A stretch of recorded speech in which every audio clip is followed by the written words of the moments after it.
अस्सलामुअलैकुम, डॉक्टर मीना खान आपके साथ मौजूद हैं। आज की वीडियो में हम बात करेंगे साइनसाइटिस पर। साइनसाइटिस को राइनोसाइनसाइटिस भी कहते हैं। तो आज की वीडियो में आपको बहुत सारे सवालों के जवाब मिलने वाले हैं, क्योंकि साइनसाइटिस एक बहुत ही आम, बहुत ही कॉमन, बहुत ही जानी मानी कंडीशन है। तो हम बात करेंगे कि साइनसाइटिस क्या होता है, साइनस कैविटी क्या है, साइनस कैविटी के फंक्शंस क्या हैं, नाक बंद क्यों हो जाती है, नज़ला नहीं बहता है, एक प्रेशर लाइक फीलिंग आती है, आवाज़ चेंज हो जाती है, सर भारी लगने लगता है, रेशा क्यों बनता है, किस लिए ज़रूरी है, और अगर साइनसाइटिस हो जाए तो हम ओवर द काउंटर उसका क्या ट्रीटमेंट ले सकते हैं। तो सबसे पहले हमें पता होना चाहिए कि साइनस क्या है और साइनस के फंक्शंस क्या हैं। साइनस असल में एक कैविटी होती है। इसके दो हिस्से हमारे माथे में, हमारे फॉरहेड में पीछे की तरफ दाएं और बाएं मौजूद होते हैं, बिल्कुल सेंटर में, और उसके बाकी के दो हिस्से हमारी नाक के दोनों तरफ बिल्कुल बराबर में दो हिस्से इसके मौजूद होते हैं। अब ये कैविटी में एक लाइनिंग होती है, जिल्स की एक लाइन होती है, सेल्स की या टिश्यूज़ की हम कह सकते हैं, एक लाइनिंग होती है, और ये वही लाइनिंग होती है जो कि हमारे सांस लेने के निज़ाम में मौजूद होती है। ये लाइनिंग अलग इसलिए होती है कि इस लाइनिंग से म्यूकस या रेशा प्रोड्यूस होता है। तो ये तो मैंने आपको बताया कि साइनस कैविटी क्या है। अब इस कैविटी के फंक्शंस क्या हैं। ये कैविटी हमारे सर के वज़न को हल्का रखने में मदद देती है, हमारी आवाज़ की गूंज को नॉर्मल रखती है, और इस कैविटी से जो म्यूकस प्रोड्यूस होता है उसका काम क्या होता है, हम जब सांस लेते हैं, ऑक्सीजन लेते हैं, तो उस ऑक्सीजन को गर्म करने में और उसको नम करने में मदद देती है, ताकि वो ऑक्सीजन जब हमारे लंग्स तक पहुँचे तो वो नम हो और उसका टेम्परेचर भी थोड़ा सा ज़्यादा हो, क्योंकि हमारा बॉडी टेम्परेचर ज़्यादा होता है और बाहर से जो हम हवा ले रहे होते हैं हमारे एनवायरनमेंट से, उसका टेम्परेचर थोड़ा सा कम होता है।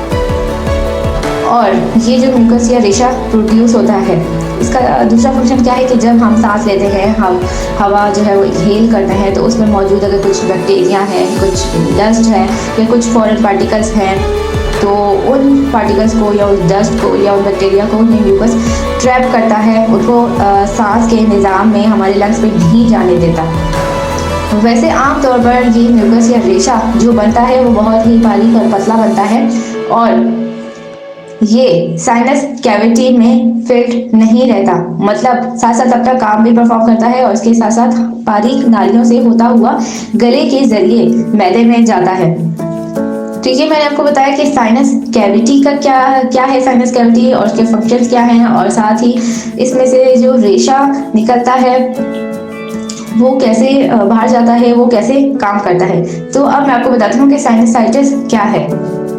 ये जो मैंने आपको बताया साइनस कैविटी के बारे में, इसमें एक लाइनिंग होती है। अगर इसकी सूजन हो जाए किसी की वजह से, किसी बैक्टीरिया की वजह से या वायरस की वजह से या एलर्जी की वजह से इसकी सूजन हो जाए, तो क्या होता है कि बहुत ही थिक और बहुत ही गाढ़ा रेशा बनता है। वो गाढ़ा रेशा बैक्टीरिया की ग्रोथ के लिए काम करता है। मतलब कि अगर एलर्जी की वजह से इन्फ्लेमेशन हो गई है साइनस कैविटी की, और उसके बाद रेशा जो है बहुत गाढ़ा बन रहा है और साइनस कैविटी में जो है मौजूद है और उसमें फिल हो रहा है, तो उसकी वजह से इन्फेक्शन हो सकता है, क्योंकि बैक्टीरियल ग्रोथ ईजीली हो सकती है उसमें।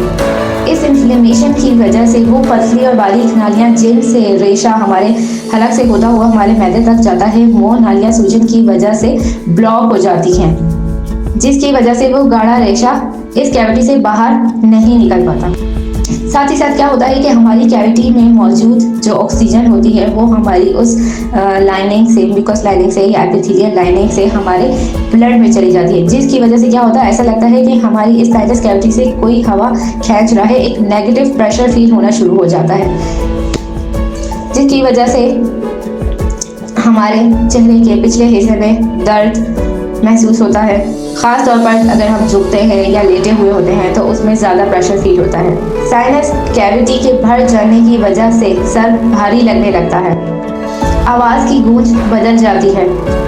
वैसे तो साइनसाइटिस बहुत ही आम है, मतलब जब हम बोलते हैं कि नज़ला नहीं निकल रहा है या नज़ला बंद हो गया है, तो हम उसके लिए बहुत सारी होम रेमेडीज़ कर रहे होते हैं, लेकिन इसके साथ साथ आप ओवर द काउंटर फार्मासिस्ट से हेल्प ले सकते हैं। वो आपको कुछ डीकंजेस्टेड नेज़ल स्प्रे देगा, मतलब वो स्प्रे देगा जिसकी वजह से आपकी कैविटी से जो नालियाँ निकली हुई हैं उनको खोलने में मदद देगा, ताकि वो गाढ़ा रेशा हमारी साइनस कैविटी से बाहर निकले। उसके साथ साथ अगर दर्द बहुत ज़्यादा है या प्रेशर बहुत ज़्यादा महसूस हो रहा है चेहरे के पिछले वाले हिस्से में, तो आप उसके लिए कुछ पेन किलर्स भी ले सकते हैं। और इसके अलावा ओवर द काउंटर आप कुछ ऐसे सॉल्यूशंस भी ले सकते हैं जो कि नमक का पानी हम कहते हैं, उसकी स्प्रेज भी आती हैं और उसके ड्रॉप्स भी आते हैं। जैसे कि आप सब लोग जानते हैं कि नमक सूजन को कम करने में मदद देता है, तो ये नमक का पानी या नमक के पानी की स्प्रे भी बहुत फ़ायदेमंद साबित हो सकती है, जो कि आप आसानी से ओवर द काउंटर फार्मासिस्ट से ले सकते हैं। तो ये था